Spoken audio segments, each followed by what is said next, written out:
வணக்கம் நண்பர்களே, நான் உங்கள் பாலாஜி அலைஸ் பவிஷ்யமார் குரு வணக்கத்துடன் இன்றைக்கி டாபிக்குள்ளே போவோம்.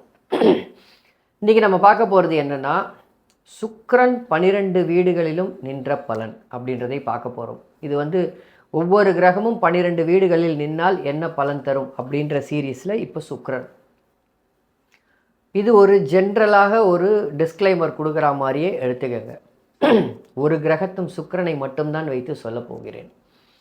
இன்னொரு கிரகம் அந்த சுக்கிரனை பார்த்தாலோ சேர்ந்திருந்தாலோ அல்ல சுக்கிரனுக்கு மற்ற கிரகங்கள் எங்கே இருக்குன்றதை பொறுத்து சுக்கிரனுடைய நிலைப்பாடும் பலனும் மாறும் அப்படின்றதை நினைவில் கொள்ளுங்கள்.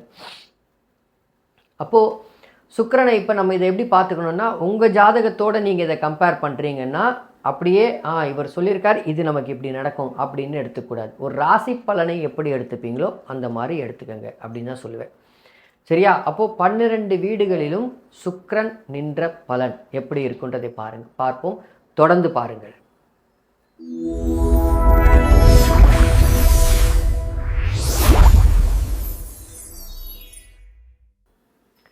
மேஷத்தில் சுக்கிரன். மேஷத்தில் சுக்கிரன் உட்காரலாமா? சுயசாரத்தில் தாராளமாக உட்காரலாம், தப்பு கிடையாது. ஓகே, மேஷத்தில் சுக்கிரன் உட்கார்றது தன் வீட்டை தானே பார்க்கக்கூடிய அமைப்பு. துலாம் வீட்டை பார்ப்பார் அவர். ஸோ அந்த துலாம் வீட்டு பலனை சிறப்பாக செய்வார். ஓகே, ரிஷபத்தோடைய பலன் தன் வீட்டுக்கு மறைவார் அப்படின்னு நீங்கள் எடுத்துக்க வேண்டாம். அப்புறம் வேறு யார் அந்த பலனை செய்ய போகிறார்? அவர் தானே செஞ்சாகணும். ரிஷப பலனி துலா பலனி அவர் தான் செஞ்சாகணும். இரு ஆதிபத்தியம் கொண்ட கிரகம். அதனால் தன் வீட்டுக்கு மறைந்து விட்டார். இந்த பலனை 10% செய்வார், 5% செய்வார். அப்படிலாம் அளவுகோல்லாம் கிடையவே கிடையாதுங்க. கிடையவே கிடையாது அந்த மாதிரி அளவுகோல்லாம். 5% தான் செய்வார். அந்த 5% 20 வருஷம் நீங்கள் வாழ்ந்ததுக்கப்புறமா 5% செஞ்சால் என்ன, செய்யலைனா என்ன, மேஷ பலனில் போட்டு உரிச்சு எடுத்திருக்கோம். உதாரணத்திற்கு மேஷத்தில் சுக்கிரன் சந்திரனுடனும் குருவுடனும் சேர்ந்திருக்காருன்னு வச்சுப்போம். நல்லா புரிஞ்சுக்கோங்க. மேஷத்தில் சுக்கிரன் சந்திரனால் பார்க்கப்பட்டு பௌர்ணமி சந்திரனுடைய பார்வையில் குருவோட இணைஞ்சு இருக்காருன்னு வச்சுப்போம். அவர் துலா வீட்டு பலனை செய்ய மாட்டார். அவர் ரிஷபத்தை போட்டு நொங்கு நொங்கு நொங்கு நொங்குன்னு குத்துவார். ரிஷபந்தான் அடி வாங்கும். இங்கே ரிஷபத்தோடைய பலனை தன் வீட்டுக்கு மறைந்து விட்டார், 10% தான் செய்வார் அப்படின்ற விதி இங்கே செயல்படாது அப்படின்றத புரிஞ்சுக்கணும். அப்போ ரிஷபத்தில் சுக்கிரன் கண்டிப்பாக சுயசாரத்தில் உட்காரலாம், சூரியனுடைய சாரத்தில் உட்காரலாம், கேதுவுடைய சாரத்தில் உட்காரலாம். ஆனால் கேதுவுடைய சாரத்தில் உட்கார்ந்த ஒரு சின்ன ஒரு லொள்ளு என்ன அப்படின்னா, காமத்தை குறைத்து விடுவார். கேது எங்கே இருக்கார்ன்றதை பொறுத்து காமத்தை கூட்டி குறைப்பார். கேது சுக்கிரனுடைய வீட்டில் உட்காந்துட்டு இருக்கார், பரவாயில்ல, இருக்கும், காமம் இருக்கும். கேது கொண்டு போய் ஸ்ட்ரைட்டாக போய் குருவோடைய வீட்டில் உட்காந்துட்டார். வாய்ப்பில்லை ராஜா, வாய்ப்பில்லை. வித்தியாசத்தை புரிஞ்சுக்கணும் நீங்கள். அங்கே அப்படியே குருவோடைய சாரத்தில் இருக்கிற மாதிரி தான் அங்கே கனெக்ட் வந்துடும். ஸோ நல்ல சுகபோக வாழ்க்கையை கொடுப்பார். சுயசாரத்தில் உட்காந்து சுகபோக வாழ்க்கையை கொடுப்பார். நீங்கள் லக்ஸரியாக இருப்பீங்க சார், அப்படி தான் இருக்கும் மேஷ லக்னமாகி இருந்தால் கூட. ஓகே, ரிஷப லக்னம். ரிஷப லக்னத்திற்கு அந்த இடத்துல சுக்கிரன் ஜம்முன்னு லக்னாதிபதியாக உட்காரலாம், தப்பே கிடையாது. ஆனால் எக்காரத்தை கொண்டு சந்திரனுடைய சாரத்தில் அங்கே உட்கார்ந்து குருவுடைய தொடர்பு பெறக்கூடாது. அல்லது சூரியனுடைய சாரத்தில் உட்கார்ந்து சனியோடைய தொடர்பை பெறக்கூடாது. செவ்வாயுடைய சாரத்தில் உட்காந்து சனியோடைய தொடர்பை பெறக்கூடாது. வித்தியாசங்கள் அதுக்குள்ளே நிறைய இருக்குது. சாரம் புரிஞ்சாதான் இதெல்லாம் புரியும். புரியுதுங்களா? சாரம் இல்லைன்னு சொல்கிறவங்களுக்கு புரியாது. ஸோ அப்போ அந்த இடத்துல சுக்கிரன் தனித்து உட்காரும் பொழுது யார் கூட வேணாலும் உட்காரலாம், தப்பு இல்லை, இப்படியே இருக்கலாம். ஆனால் தனித்து உட்காந்தா கூட இந்த ஆர்டரில் சந்திரனுடைய சாரத்தில் உட்காராமல் இருப்பது நல்லது. லக்னாதிபதியாகவே இருக்கும்போது நல்ல லக்னம் ஸ்ட்ராங்காக இருக்கும். உங்களுக்கு மூஞ்சி ஒரு தேஜஸாக இருக்கும். நல்ல சிவப்பாக தேஜஸாக இருக்கக்கூடிய மூஞ்சிகளை கொடுப்பார்கள். நல்ல செலவு பண்ணுவீங்க சார் காசை. 1000 ரூபாய் தானே, 10,000 ரூபாய் தானே அப்படின்னு சொல்லுவீங்க. 10,000 ரூபாயா அப்படி சொல்ல மாட்டீங்க. வெறும் 10,000 தானே அப்படின்னுவீங்க. ஸோ பணத்தோடைய அளவே தெரியாது, உங்களுக்கு மதிப்பே தெரியாதவராக இருப்பீங்க ரிஷபத்தில் சுக்கிரன் இருக்கும்போது. அதாவது லக்னாதிபதியாகவே இருக்கும்போது. மிதுனத்தில் சுக்கிரன். மிதுனத்தில் சுக்கிரன் தாராளமாக இருக்கலாம், நட்பு வீட்டில் ஜம்முன்னு இருக்கலாம். ராகுவுடைய சாரத்தில் இருக்கும்போது ராகு யாரோட கனெக்ட் ஆகியிருக்காங்கன்றது மிக மிக மிக மிக மிக மிக முக்கியம். செவ்வாயுடைய சாரத்தில் இருக்கலாமா? தாராளமாக இருக்கலாம், தப்பு இல்லை. குருவுடைய சாரத்தில் பிக் நோ. அங்கே குருவுடைய சாரத்தில் இருக்கக்கூடாது. இருந்தால் லொள்ளு கொடுப்பார், பஞ்சாயத்தை பண்ணுவார், எல்லா சேட்டையும் பண்ணுவார் அந்த இடத்துல சுக்கிரன். லக்னத்தை பொறுத்து இங்கேயும் நல்ல லக்னம், சுகபோக வாழ்க்கை அப்படின்றதை எடுத்துக்கங்க. பொதுவாகவே சுக்கிரன்னாலே சுகபோக வாழ்க்கை தான். பணத்தோடைய மதிப்பு தெரியாத நபர்கள் அப்படின்னு சொல்லுவேன். சுக்கிரன் உச்சமாக இருப்பவர்களுக்கு பணத்தோடைய மதிப்பு தெரியாது. சுக்கிரன் ஆட்சியாக இருப்பவர்களுக்கு தெரியாது. நீச்சமாக இருக்கிறவங்கள போய் கேட்டு பாருங்கள், ₹1 எண்ணி எண்ணி செலவு பண்ணுவாங்க, அவங்களுக்கு தெரியும். கடகத்தில் சுக்கிரன் இந்த இடத்துல எந்த சாரத்தில் வேணாலும் இருக்கலாம், குரு சாரத்தை தவிர. புனர்பூசம் 4ஆம் பாதத்தை தவிர எந்த சாரத்தில் வேணாலும் இருக்கலாம், அற்புதமாக செயல்படுவார். ஆனால் இங்கே என்ன ஒரே ஒரு லொள்ளு அப்படின்னா, அவர் நின்ன வீட்டுக்கே பாதகாதிபதியாக இருப்பார்.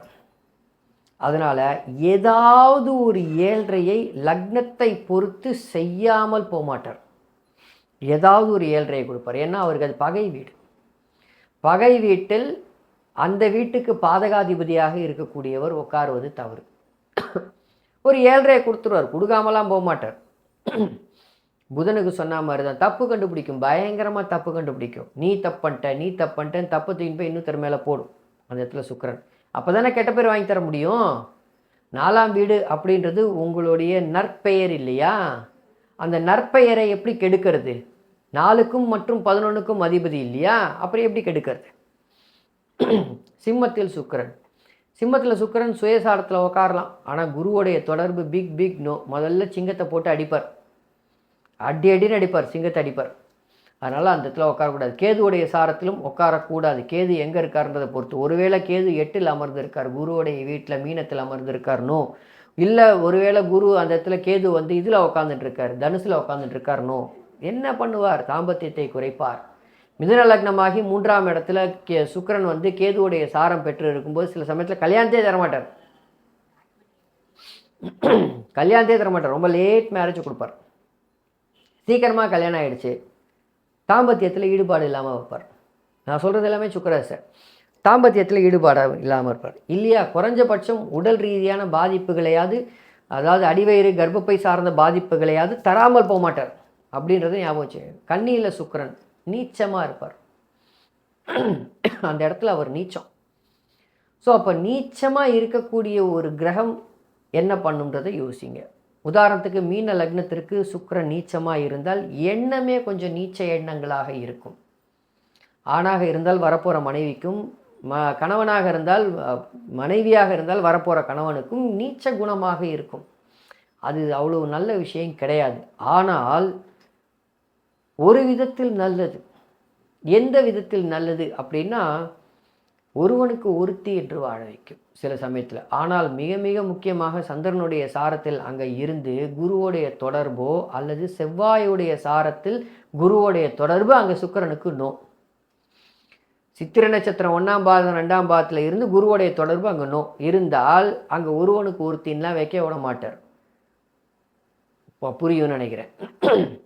துலாத்தில் சுக்கிரன் தாராளமாக இருக்கலாம், சூப்பர்.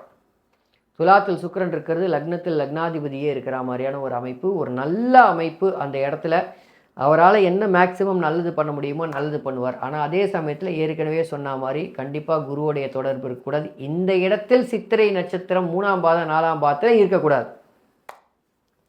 அங்கே இருக்கலாம் அப்படின்னு, அங்கே இருக்கலாம், இருந்தால் குருவுடைய தொடர்பு இருக்கக்கூடாதுன்னு.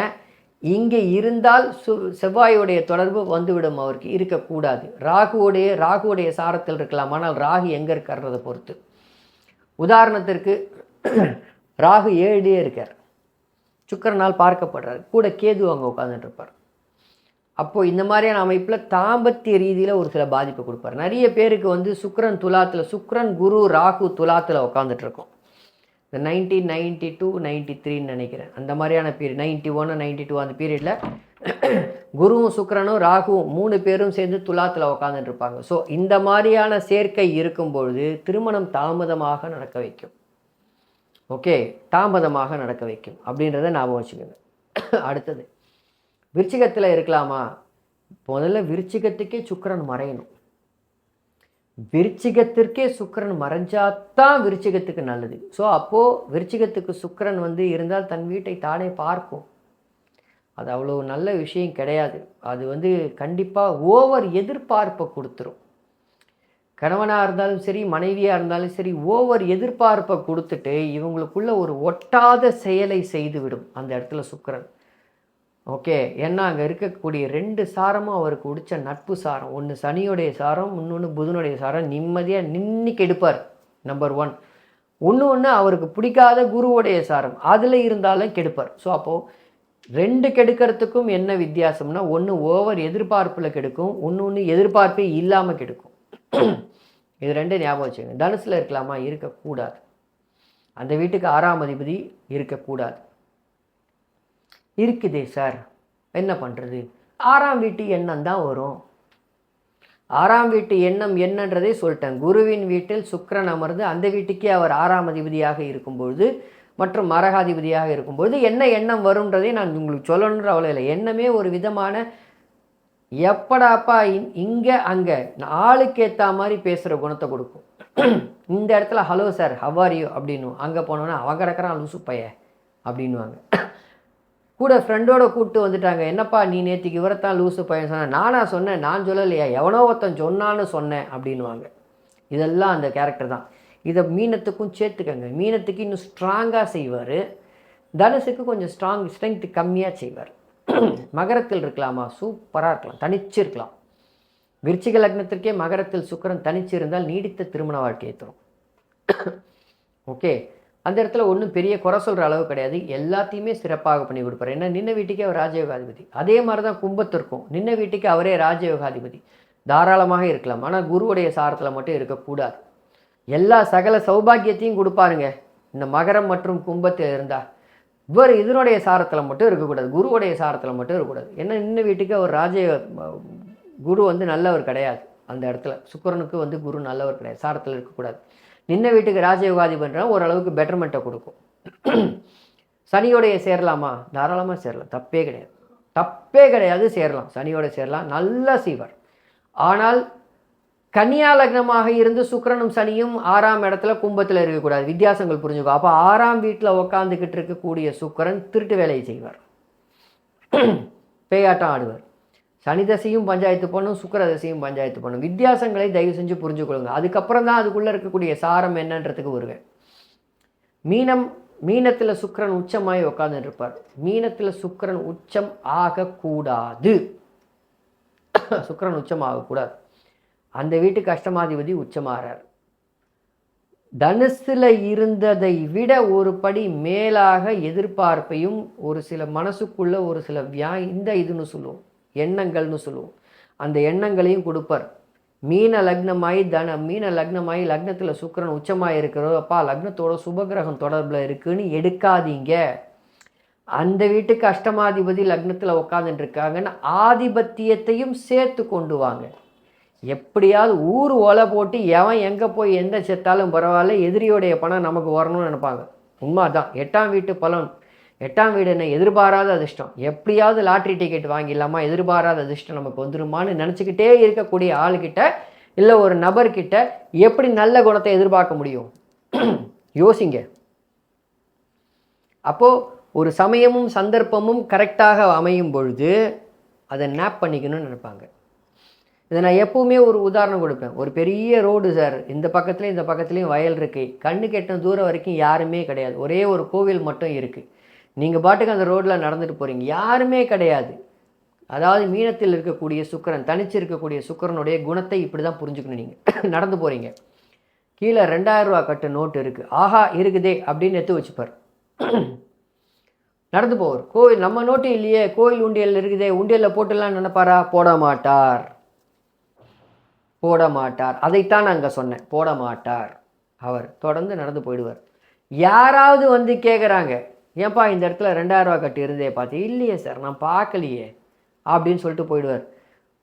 அந்த போன நபர் அப்படி இப்படின்னு சுற்றி பார்த்துட்டு, என்னடா அது இவர் மட்டும்தான் இருக்காரு, வேறு யாருமே இல்லை, இவன் தான் எடுத்திருப்பானோ அப்படின்னு சொல்லி பார்க்கலான்னு இவங்ககிட்ட வரத்துக்கு முன்னாடி எப்படியாவது போய் உண்டியலில் போட்டு சார் என்கிட்ட இல்லைன்றதை நிரூபிப்பார் அந்த இடத்துல சுக்கிரன். அதுதான் சுக்கிரனுடைய குணம் அப்படின்றதை ஞாபகம் வச்சுக்கோங்க. அது 8ஆம் அதிபதியுடைய வேலை. தன்னை முதன்மைப்படுத்திக்கும், தன்னை காப்பாற்றிக்கும். இந்த இடத்துல குருவுடைய வீட்டில் சுக்கிரன் எப்படி செயல்படுறான்றதுக்கு இதுதான் உதாரணம். இதை நான் பெரும்பாலும் மீன லக்னம் ஜாதகம் சுக்கிரன் உச்சமாக இருக்கும்போது இந்த எக்ஸாம்பிளை கொடுப்பேன். அவங்க எல்லாருமே ஆமான்றதை ஓப்பனாகவே ஒத்துக்கிட்டு இருக்காங்க. ஸோ அப்போ 12 லக்னத்திற்கும் சுக்கிரன் என்ன பலன் இப்படி தான் இருக்கும். இந்த வீடியோ உங்களுக்கு பிடிச்சிருந்ததுன்னா லைக் பண்ணுங்கள், சப்ஸ்கிரைப் பண்ணுங்கள், ஷேர் பண்ணுங்கள். இன்னும் 10 பேருக்கு ஷேர் பண்ணுங்கள். நீங்கள் போடுற ஒவ்வொரு லைக்கும் எனக்கு உதவியாக இந்த வீடியோவை அடுத்த கட்டத்துக்கு எடுத்து செல்வதற்கு ஒரு ஹெல்ப்ஃபுல்லாக இருக்கும் அப்படின்றதை ஞாபகம் வச்சுக்கோங்க. ஓகே, கமெண்ட்ஸ் போடுங்க, லெட்ஸ் இன்ட்ராக்ட். நீங்கள் கமெண்ட்ஸ் போட தான் உங்கள் மனதில் என்ன இருக்குன்றதும் எனக்கு தெரிய வரும். சரியா? ஸோ அடுத்த சீரியஸில் பார்ப்போம். அடுத்த கிரகங்கள் சூரியனை பற்றி பார்ப்போம், சந்திரனை பற்றி பார்ப்போம், செவ்வாயை பற்றி 12 வீடுகளில் இருந்தால் என்ன அப்படின்றதை பற்றி பார்ப்போம். சரியா? அடுத்த பதிவில் பார்ப்போம். நன்றி நண்பர்களே.